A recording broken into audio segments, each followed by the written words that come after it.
Assalamualaikum warahmatullahi wabarakatuh. Waalaikumsalam warahmatullahi wabarakatuh. Selamat siang anak-anak. Siang, Pak. Siang, Bapak. Gimana kabarnya? Alhamdulillah baik, Pak. Kenapa kurang baik? Sakit hati.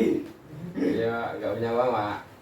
Di sini Bapak akan menjelaskan tentang perpindahan kalor, yaitu di tema 5 subtema 6.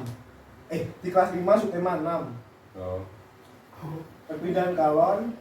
Apa itu kalor? Yaitu kalor merupakan bentuk energi panas atau jumlah panas yang ada di dalam sebuah benda.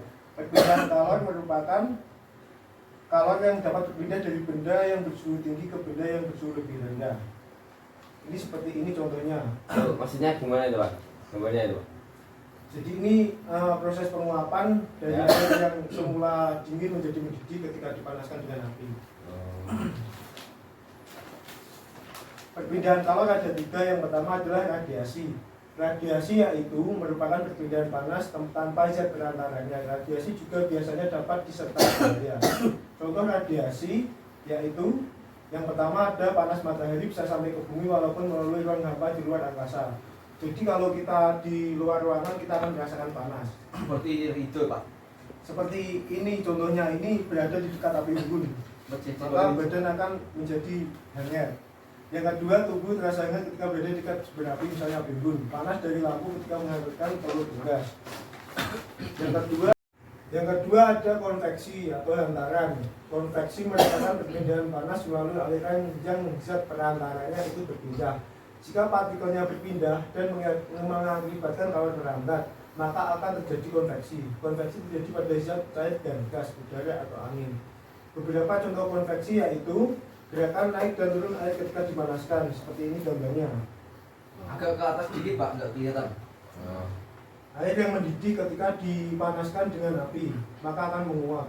Nah, ini gambar garis biru sama merah ini apa, Pak? Ini terjadi penguapan dan akan mengakibatkan gelombang-gelombang udara naik.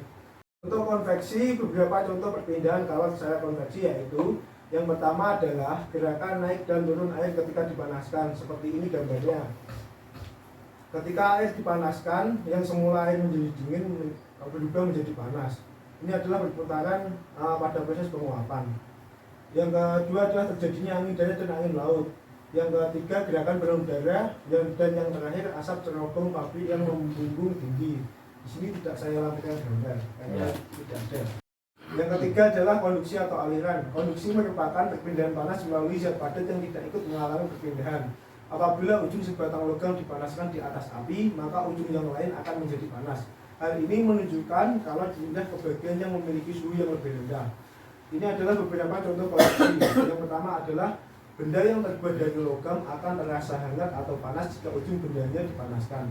Misalnya ketika kita memegang kembang api yang sedang dibakar, atau memegang penggaris besi yang ujungnya dipanaskan dengan lilin. Contohnya seperti ini. Ini logam besi jika dipanaskan di atas lilin, maka panas akan menghantar ke bagian tangan.